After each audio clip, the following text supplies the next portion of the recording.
பிரியமானவர்களே, ஆண்டவருடைய வார்த்தைகளை நாங்கள் சிறிது நேரம் கேட்போம். வாஞ்சியோடு கேட்போம். நிச்சயமாக தேவனுடைய ஆசீர்வாதம் நம்மை வந்தடையும். வேதத்திலே எரேமியா புஸ்தகத்திலே 29ஆம் அதிகாரத்திலே 13ஐயும் 14ஐயும் தயவு செய்து வாசிப்போம். உங்கள் முழு இருதயத்தோடும் என்னை தேடினீர்களானால் என்னை தேடுகையில் கண்டுபிடிப்பீர்கள். நான் உங்களுக்கு காணப்படுவேன் என்று கர்த்தர் சொல்லுகிறார். ஆமேன். கர்த்தருக்கு மகிமை உண்டாவதாக. ஆண்டவர் சொல்லுகிறார் என்ன தெரியுமா? உங்கள் முழு இருதயத்தோடும் என்னை தேடினால் கண்டுபிடிப்பீர்கள், நான் உங்களுக்கு காணப்படுவேன் என்று கர்த்தர் சொல்லுகிறார். பிரியமான பிள்ளைகளே, தேவன் மனிதனை தேடி வந்தார் என்ற செய்தியை அறிவோம். அதைத்தான் நாங்கள் கிறிஸ்துமஸ் அன்று கொண்டாடுகிறார்கள் அல்லவா? ஆம், அது தேவன் மனிதனை தேடி வந்தார் என்ற செய்தி. பாவிகளை தேவன் தேடி வந்தார் என்று நாம் அறிவோம். அப்படித்தான் ஆண்டவர் இயேசு சொல்லுகிறார். மனுஷகுமாரன் இழந்து போனதை தேடி வந்ததாக அவர் இயேசு சொல்லுவதையும் நாங்கள் அறிவோம். இப்படி இருக்க, இப்பொழுது நாம் வாசிக்க கேட்ட இந்த வேத பகுதி நமக்கு ஒரு ஆச்சரியத்தை தருகிறது. என்ன தெரியுமா? முழு இதயத்தோடும் என்னை தேடுங்கள் என்று சொல்லுகின்ற வார்த்தை உங்களுக்கு ஒரு ஆச்சரியமாக இருக்கும். அவர்தான் இந்த உலகத்திலே நம்மை தேடி வந்து விட்டாரே. இப்பொழுது இந்த வார்த்தை மூலமாக அவர் சொல்லுகிறாரே, முழு இருதயத்தோடும் என்னை தேடும்படியாக. பிரியமானவர்களே, எல்லா மனுஷரும் பாவம் செய்து தேவ மகிமையை இழந்து போனார்கள் என்று சொல்லி பரிசுத்த பைபிள் வெளிப்படுத்துகிறது. பாவம் இல்லாதவர்கள் என்று சொல்லி யாருமே இல்லை. அதே வேளையிலே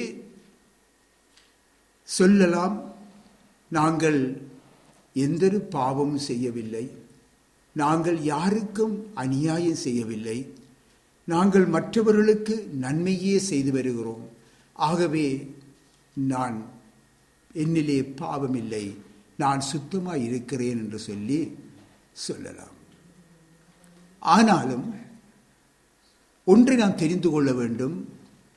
நீங்கள் ஒருவேளையிலே நீங்கள் நினைப்பது போல உண்மையாகவே நீங்கள் யாருக்கும் அநியாயம் செய்வதில்லை, எல்லோருக்கும் நன்மைகளை செய்கிறீர்கள் என்பதனால் நான் பாவி அல்ல என்று சொல்ல முடியாது. ஏனென்றால் ஒவ்வொரு மனிதனும் இந்த உலகத்திலே பிறக்கும் போது அவன் பாவியாய் பிறக்கிறான். பிறக்கும் பொழுதே அவன் பாவியாயிருக்கிறான். ஆகவேதான் எல்லா மனுஷரும் தேவ மகிமையை இழந்தவர்களாய் காணப்படுகிறார்கள். இதைத்தான் பைபிள் நமக்கு வெளிப்படுத்துகிறது. ஆகவே இந்த ஒவ்வொரு மனிதனும் அழிவின் பாதையிலே பாவத்தின் சம்பளமாகிய அந்த மரண தண்டனையை இன்றைக்கு சுமந்து கொண்டு அவன் நித்திய நரக அக்கினியை நோக்கி அவன் சென்று கொண்டிருக்கும் இந்த பாவியை தேடி பரலோக தேவன் தம்மையே தாழ்த்தி மனுஷகுமாரன் என்ற நிலையிலே இயேசுவாக இந்த பூமிக்கு அவர் இறங்கி வந்தார். எதற்காக? பாவ நிவாரண பலியாக இறங்கி வந்தார் என்று பார்க்கிறோம். வந்து என்ன செய்தார்? பலியாக தம்மையே சிலுவையிலே தம்மை பலியாக ஒப்பு கொடுத்து இந்த மனித மீட்புக்காக, அதாவது மனிதர் ஒவ்வொருவரும் தங்கள் பாவங்களிலே இருந்து அவர்கள் மன்னிப்பு அடைந்து இழந்து போன அந்த தேவ மகிமையை மீண்டுமாக அவர்கள் பெற்றுக்கொள்ள வேண்டும் என்பதற்காக அதன் வாசலை திறந்து தந்திருக்கிறார். மனிதனோ இன்றைக்கு தன்னுடைய ஆத்மாவை குறித்த சிந்தனை அற்றவனாக தேவன் திறந்துவிட்ட அந்த வாசலை நோக்கி பாராமல் இன்றைக்கு மதங்கள் என்ற பெயரிலே மனுஷரால் திறக்கப்பட்ட அந்த வாசல்களை நாடியே சென்று கொண்டிருக்கிறார்கள். அருமையானவர்களே, மதம் என்று சொல்லும் பொழுது இன்றைக்கு கிறிஸ்தவ மதங்கள், பாரம்பரிய மதங்கள், இன்றைக்கு கிறிஸ்தவ அதாவது கத்தோலிக்க மதங்கள், மனுஷ பாரம்பரியங்கள், மூட நம்பிக்கைகள், இவையெல்லாம் போன்றவையெல்லாம் மனுஷராலே திறக்கப்பட்ட வாசல்கள். நன்றாக புரிந்து கொள்ள வேண்டும். புண்ணிய ஸ்தலங்கள், இன்றைக்கு யாத்திரை ஸ்தலங்கள் போன்றவைகள் கூட மனுஷரால் திறக்கப்பட்ட ஒரு வாசல்கள். இதனால் தான் இன்று பாருங்கள், மனிதர்களிடையே இன்றைக்கு பல கடவுள் நம்பிக்கைகள், பல கடவுள் வணக்கங்கள் உருவாகி உள்ளன. இதை மறுக்க முடியாது. அவைகள் ஒவ்வொன்றிற்கும் ஒவ்வொரு கோவில்களையும் அவர்கள் உருவாக்குகிறார்கள். இது எல்லாம் மனுஷரால் திறக்கப்பட்ட ஒரு வாசல்கள். தன்னுடைய ஆத்துமாவை குறித்து கவலைப்படாத மனுஷன் இந்த உலகத்தை விட்டு அவன் கடந்து போகும்போது தான் தெய்வத்துடன் வாழ வேண்டும் என்று வாஞ்சிக்கிறான்.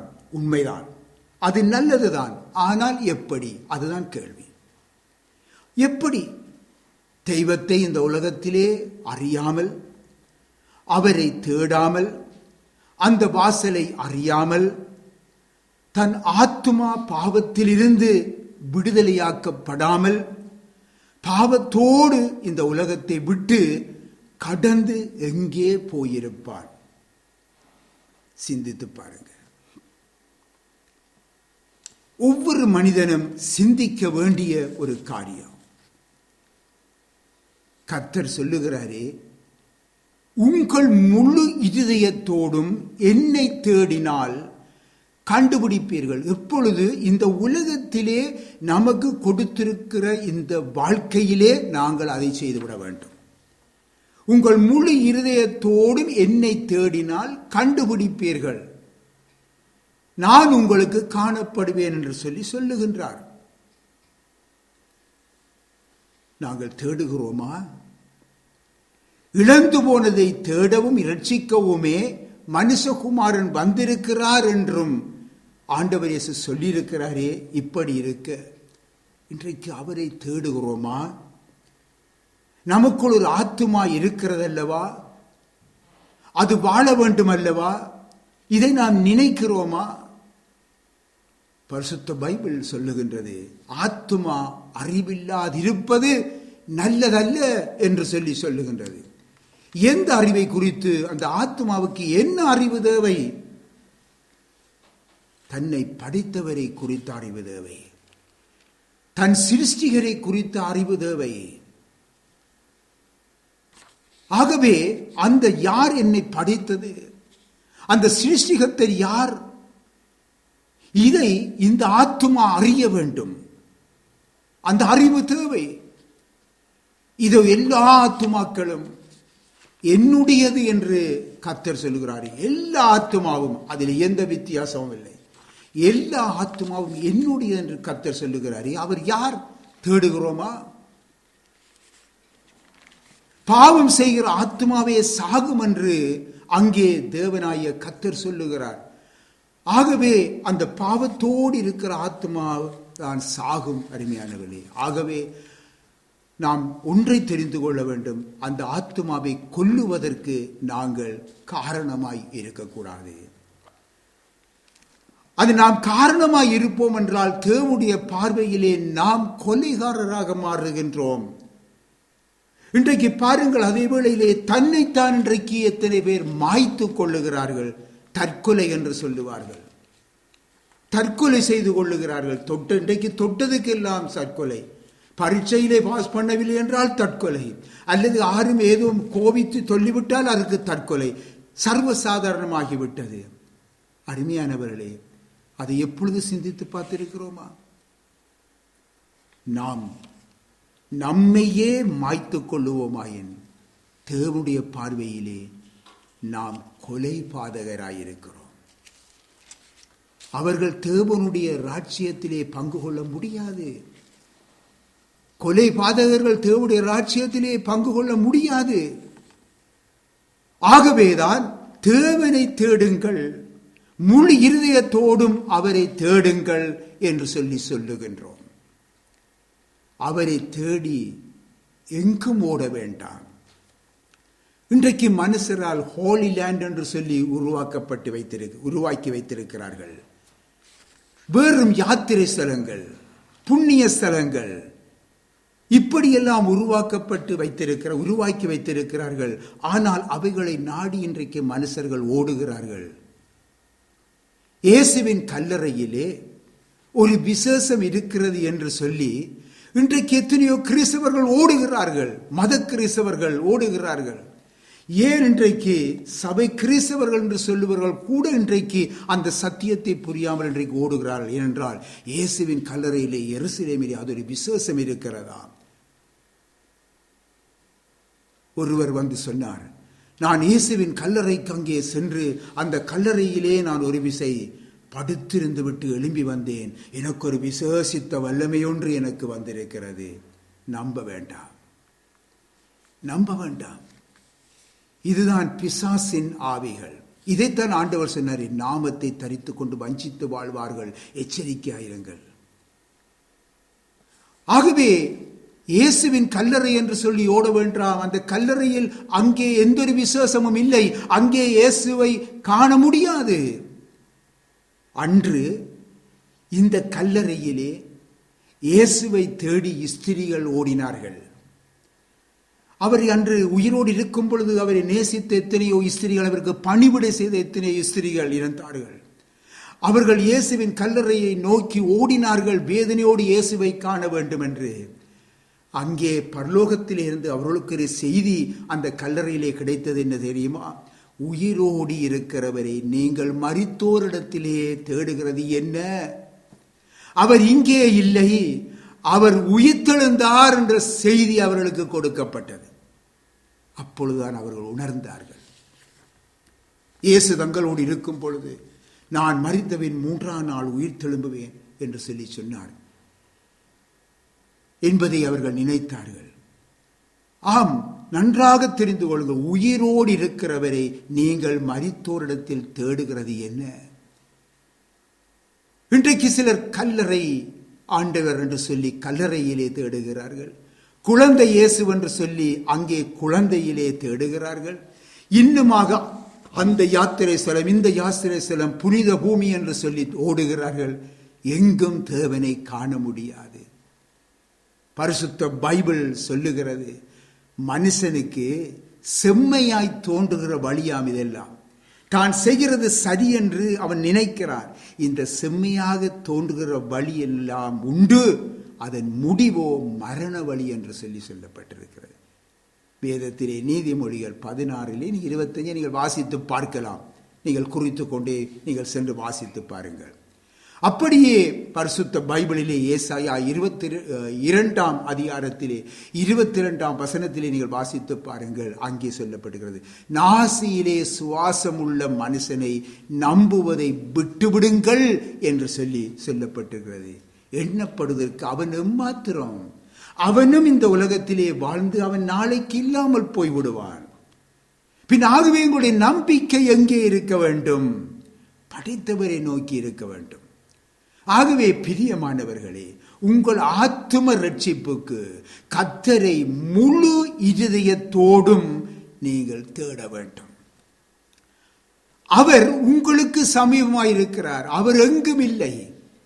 அருமையானவர்களே, இன்றைக்கு அந்த யாத்திரை ஸ்தலம், இந்த யாத்திரை ஸ்தலம் என்று, அந்த தேசம் இந்த தேசம் என்று ஓடுகிறோமே, அங்கே நீங்கள் கடவுளை காண்பீர்கள் என்றால், அருமையானவர்களே, அங்கிங்கு திரிய முடியாத பண வசதி இல்லாத மனிதன் எப்படி காணுவான்? சிந்தித்து பாருங்க. பின் ஆகவே பைபிள் சொல்லுகிறது, மனுஷனுக்கு செம்மையாய் தோன்றுகிற வழிகள் எல்லாம் உண்டு, அதன் முடிவோ மரண வழி. அது ஜீவன் வழி அல்ல. பின் ஆகவே தேவன் உங்களுக்கு சமீபமாயிருக்கிறார். ஆண்டவர் இயேசு கிறிஸ்து உங்களுக்கு சமீபமாயிருக்கிறார். உங்கள் எல்லோருக்காகவுமே இதை நான் சொல்லுகிறேன். அருமையானவர்களே, எல்லோருக்காக இதை சொல்லுகிறேன். பிரியமானவர்களே, நீங்கள் இந்த ஆலயத்துக்குள் பிரவேசிக்கின்ற போது சிந்தனைக்கு சொல்லுகின்றேன்.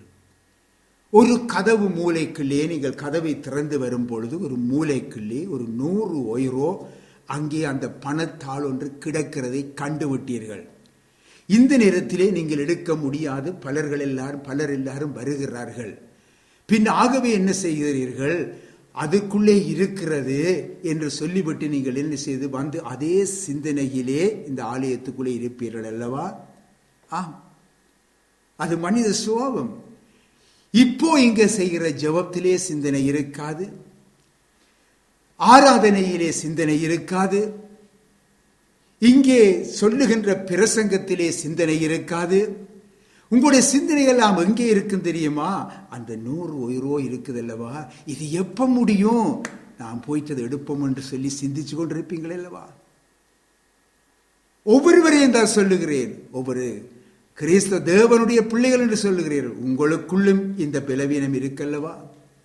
ஆம், இது பொதுவான மனித இயல்பு. அழிந்து போகும் ஐசுவரியத்திலே உங்கள் முழு இருதயத்தையும் நீங்கள் இப்பொழுது வைக்கிறீர்கள் அல்லவா? அழிந்து போகிற ஐசுவரியம், இதிலே இப்பொழுது உங்களுடைய முழு இருதயம் இருக்கிறது அல்லவா? இந்த ஐஸ்வர்யத்தை தான் இந்த இருதயம் தேடுகிறது அல்லவா? இப்படித்தான் படிப்பு, பணம், புகழ், இன்றைக்கு சொத்து, சுகம் எல்லாம் அழிந்து போகிற ஐஸ்வர்யம், இதை இன்றைக்கு தேடுகிறார்கள். இதற்கு முதலுரிமை கொடுத்து அவர்கள் நடக்கிறார்கள். அதற்காக படிப்பு, பணம், சொத்து, சுகம் எல்லாம் தேவையில்லை என்று சொல்லக்கூடாது. அது சொல்லுகிறேன் என்று அப்படி நினைக்க கூடாது, அது அர்த்தம் அல்ல. இயேசுவின் அந்த அளவற்ற ஐசுவரியத்தையே உங்கள் முழு இருதயத்தோடும் முதலில் தேடுங்கள். ஆகவே அந்த அழிந்து போகிற அந்த 100 € அல்ல, இந்த இடத்திலே வந்து இருக்கும் பொழுது முழு இருதயத்தோடும் தேவனை தேடுங்கள் என்று சொல்லி சொல்லப்படுகிறதே, அதுதான் இயேசு, அதுதான் அழியாத ஐஸ்வர்யம். அருமையானவர்களே, இன்றைக்கு வாசிப்போம் மத்தேயு சுவிசேஷம் 6ஆம் அதிகாரத்திலே 33வது வருஷத்தை தயவு செய்து வாசிங்க பார்ப்போம். முதலாவது தேவனுடைய ராஜ்யத்தையும் அவருடைய நீதியையும் தேடுங்கள், அப்பொழுது இவைகள் எல்லாம் உங்களுக்கு கூட கொடுக்கப்படும். முதலாவது தேவனுடைய ராஜ்யத்தையும் அவருடைய நீதியையும் தேடுங்கள், மற்றதெல்லாம் உங்களுக்கு கூட கொடுக்கப்படும் என்று சொல்லி கர்த்தர் சொல்கிறார். நீ தேடப்பா, உனக்கு என்ன தேவை, இந்த உலகத்தில் உனக்கு என்ன தேவை என்பதை படைத்தவர் நான் அறிந்திருக்கிறேன். ஆகவே நீ என்னை முதலிலே தேடு, மற்றதெல்லாம் உன்னுடைய குறைவுகள் எல்லாம் நிறைவாக்க நான் வல்லவராய் இருக்கிறேன் என்று கர்த்தர் இயேசு சொல்லுகிறார். ஆம், அவரை நீ முழு இருதயத்தோடும் தேடினால் அவரை கண்டுபிடிப்பீர்கள். உண்மையாய் அவரை நோக்கி கூப்பிடுகிற யாவருக்கும் அவர் சமீபமாயிருக்கிறார் என்றுதான் அவர் சொல்லுகின்றார். அவர் உங்களுக்கு தூரமானவர் அல்ல. அருமையானவர்களே, இன்றைக்கு எத்தனை பேர் சாக்கு போக்குகள், எத்தனை சாக்கு போக்குகளை முன்வைக்கிறார்கள். தேவனை தேடுவதற்கு அதற்கு முதலிடம் கொடாமல் சாக்கு போக்குகள். அருமையானவர்களே, சாக்கு போக்களை தூக்கி வீசிவிடுங்கள், அவரை முழுமையாக தேடுங்கள். இந்த பிரசங்கத்தை கேட்டுக்கொண்டிருக்கும் பிரியமான பிள்ளைகளே, உங்களுடைய இருதயத்திலே ஒரு கேள்வி இருக்கலாம் அல்லவா? அது, ஐயா போதகரே, இதற்காக நான் இன்றைக்கு கிறிஸ்தவனாக மாற வேண்டும் என்று சொல்லுகிறீர்களா என்று கூட இன்றைக்கு கேட்கிறார்கள். இதனுடைய ஊழிய அனுபவத்திலே நான் சொல்லுகிறேன், நிச்சயமாக அவருடைய இருதயத்திலே நினைக்கிறார்கள். நம்முடைய பதில் அன்றென்ன, இப்பையும் நான் உங்களுக்கு சொல்லுவது என்ன? இல்லை என்பதுதான், இல்லை என்பதுதான். இது உங்களுக்கு ஒரு பெரிய ஆச்சரியமாயிருக்கிறது அல்லவா? என்ன இப்படியான பதில்? ஒரு கிறிஸ்தவன் இயேசுவுக்கு தேவையில்லை. நன்றாக புரிந்து கொள்ளுங்க, மதமாற்றம் இயேசுவுக்கு தேவையில்லை.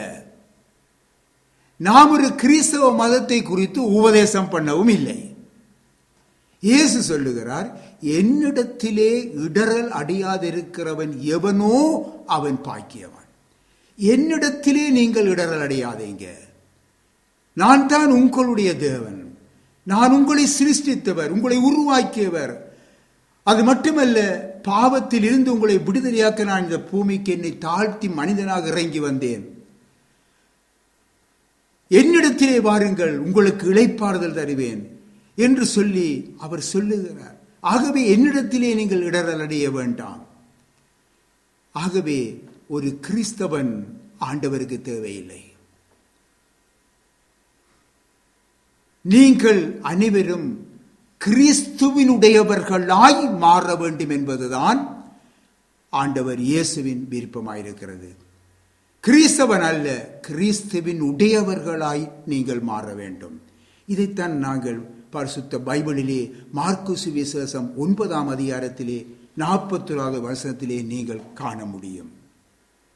மதம், அரசியல், மனுஷ பாரம்பரியங்களை விட்டு வந்து நன்றாக புரிந்து கொள்ளுங்க, இயேசு கிறிஸ்துவை பின்பற்ற வேண்டும். ஆண்டவர் சொன்னார், என்ன தெரியுமா? ஆண்டவர் இயேசு சொன்னார், என்னை பின்பற்றுங்கள். மதத்தை அல்ல, அரசியலை அல்ல, வேறு காரியங்களை அல்ல. நீ ஒவ்வொரு மனிதனும் இப்படியாக ஒவ்வொரு பகுதியிலே இருக்கிறான். மதத்தவனாய் இருக்கிறான், அரசியலிலே இருக்கிறான், வேறும் வேறும் பலவிதமான தன்னுடைய சொந்த முயற்சியிலே இருக்கிறான். எல்லாவற்றையும் விட்டு என்னை பின்பற்றி வாழ்ந்துதான் ஆண்டவர் அழைக்கிறார். ஆகவேதான் முழு இருதயத்தோடும் அவரை தேட வேண்டும். ஒரு மதத்தை குறித்து நான் இந்த இடத்திலே பிரசங்கித்துக் கொண்டிருப்பேன் என்றால் நான் என்னுடைய நேரத்தை வீணடிக்கிறேன் என்பதுதான் அர்த்தம். அல்லது ஒரு மனிதனை மனம் மாற்ற வேண்டும், மதத்தை மாற்ற வேண்டும் என்று சொல்லி முயற்சி செய்து கொண்டிருப்பேன் என்றால் என்னுடைய நேரம் வீண் என்று நான் சொல்லுவேன். நானும் ஒரு காலத்திலே ஒரு மதத்தில் இருந்தவன், கிறிஸ்தவ மதத்திலே இருந்தவன். நான் அதை விட்டு பகிரங்கமாக வெளியேறியவன். எனவே அவையெல்லாம் நம்முடைய ஆத்துமாவை ரட்சிக்காது. ஆண்டவர் இயேசு கிறிஸ்துவை பின்பற்றி வாகின்றுதான் எல்லோரையும் நாங்கள் அழைக்கிறோம். உங்கள் ஆத்தும ரட்சிப்படைய அவர்தான் தேவை. அருமையானவர்களே, இந்த நிமிஷம்தான் நமக்கு ஒரு நல்ல காரியம். நல்ல நேரம் என்று சொல்லுகிறோம் அல்லவா? சாதாரணமாக அந்த நல்ல நேரம் என்றால் இந்த நேரம் தான் நல்ல நேரம். என்ன தெரியுமா? அந்த ஆத்துமா ரட்சிப்படைகிற நேரம். இதுதான் ஒரு மனுஷனுக்கு ஒரு உத்தமமான காலம். அவரை கண்டுபிடிக்க தரப்பட்ட நேரம் இதுதான். அருமையானவர்களே, போய் யோசித்து நாளை வாகென்று நான் ஒருபொழுதுமே சொல்லுவது கிடையாது. நான் இப்பொழுது உனக்கு சொல்லியிருக்கிறேன், யோசித்து விட்டு நாளை வாகென்று நான் யாருக்குமே சொல்லுவது இல்லை. அப்படி சொல்லுவதை நீங்கள் மற்றவரிடத்திலே கேட்டிருக்கலாம், ஆனால் நாம் அதை சொல்லுவதில்லை. ஏனென்றால் நாளை என்பது என்னுடைய கரத்திலேயோ உங்களுடைய கரத்திலேயோ இல்லை, அது தேவனுடைய கரத்திலே இருக்கிறது. இன்றைக்கு நான் உங்களுக்கு பிரசங்கிக்கிறேன், நாளை வா என்று நான் சொல்ல முடியாது. ஏனென்றால் நாளைக்கு நான் இருக்கிறேனோ தெரியாது, அது தேவனுடைய கரத்தில் இருக்கிறது. ஆகவே இந்த நான் சொல்லுகிறது என்ன தெரியுமா? இந்த நொடிப்பொழுதிலேயே உலகம் முழுவதும் இருந்து எத்தனையோ ஆத்துமாக்கள், இன்றைக்கு எத்தனையோ மக்கள் இந்த உலகத்தை விட்டு போய்கொண்டிருக்கிறார்கள். சிந்தித்து பாருங்க. இந்த நொடிப்பொழுதிலே இந்த உலகம் முழுவதிலும் எத்தனை ஆயிரம் லட்சம் மக்கள் இந்த உலகத்தை விட்டு போய்கொண்டிருக்கிறார்கள். நீங்கள் அறிவீங்களா?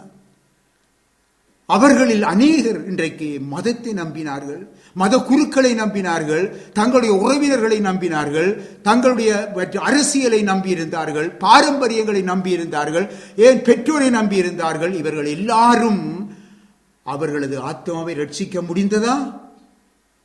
அவர்கள் இந்த உலகத்தை விட்டு போய்விட்டார்களே. இவர்கள் நம்பியிருந்த நம்பிக்கையெல்லாம் அவருடைய ஆத்மாவை ரட்சித்ததா? இல்லை. எவ்வளவு பரிதாபம் பார்த்தீர்களா? எவ்வளவு பரிதாபம்! இவருடைய நம்பிக்கையெல்லாம் வீணாய் போய்விட்டதே. பிரியமான பிள்ளைகளே, இப்பொழுது தேவனுடைய செய்தியை நான் முடிக்கப் போகிறேன். இப்பொழுது உங்களிடத்திலே கேட்கிறேன், நீங்கள் தேவனை உங்கள் முழு இருதயத்தோடும் தேடப் போகிறீர்களா? அப்படியாயின் இப்பொழுதே இது நல்ல நேரம். தேவன் உங்களுக்கு தந்திருக்கிறார், அதை தவற விடாதீங்க. 1986 ஆண்டு உங்களை போன்று நானும் ஒரு இளம் வயதுதான். ஜூலை மாச பகுதியிலே ஒரு இரவு தான் ஒரு மத வைராக்கியமாய் இருந்த நானும் என்னுடைய மனைவியும், அந்த ஒரு இரவு நானும் என்னுடைய மனைவியும் எங்கள் முழு இருதயத்தோடும் அவரை தேடிய பொழுது கர்த்தரை கண்டடைந்தோம். அருமையானவர்களே, அப்பொழுது அதை தடுக்க நம்முடைய உறவுகளாலோ நம்முடைய நண்பர்களாலோ முடியவில்லை. மனித மேன்மைகள் முன்வந்தது, உயர் கல்விகள் முன்வந்தது, மதம், பணம் எல்லாமே முன்வந்திருந்தது. ஏன்? அந்த கர்த்தரை கண்டடைந்து விட்டோம், அதிலிருந்து நம்மை வெளியேற்ற வேண்டும் என்று இவையெல்லாம் முன்வந்து நின்றது. இவை அனைத்தினாலும் முடியாமல் போய்விட்டது. நான் உங்களுக்கு உண்மையைத்தான் பேசிக் கொண்டிருக்கிறேன், கற்பனையை பேசவில்லை அல்லது எடுத்து கூறவில்லை, கட்டுக்கதை அல்ல, உண்மையைத்தான் பேசிக் கொண்டிருக்கிறேன். கர்த்தருக்கு முன்பாக மற்ற அனைத்தும், இங்கே எங்களுக்கு முன்பாக கொண்டு வந்த அனைத்தும் அருமையானவர்களே நாம் குப்பையாக எண்ணினோம். அவை எங்களுடைய கண்களுக்கு குப்பையாக காணப்பட்டது. அன்று கலப்பையின் மேல் கையை வைத்தோம், அது முதல் பின்னிட்டு பாராமல் இன்று வரை உழுது கொண்டுதான் இருக்கிறோம். அருமையானவர்களே, நீங்கள் புரிந்து கொள்ளுங்கள். பிரியமானவர்களே, உங்கள் பெற்றோர், உறவுகள், நண்பர்கள் எல்லாரை பார்க்கிலும் கர்த்தர் இயேசு உங்களை நேசிக்கிறார், உங்கள் ஆத்துமாவை நேசிக்கிறார். உங்கள் ஆத்தும விடுதலையை குறித்த தாகத்துடன் உங்கள் அருகிலேதான் நிற்கின்றார். உங்கள் முழு இருதயத்தோடும் அவரை தேடினால் அவர் உங்களுக்கு காணப்படுவார். அதுவே பெரியொரு பாக்கியம். இன்றே அந்த நல்ல சந்தர்ப்பம் உங்களுக்கு தரப்பட்டிருக்கிறது, பயன்படுத்திக் கொள்ளுங்கள். ஆமீன். கர்த்தர் உங்களை ஆசீர்வதிப்பாராக.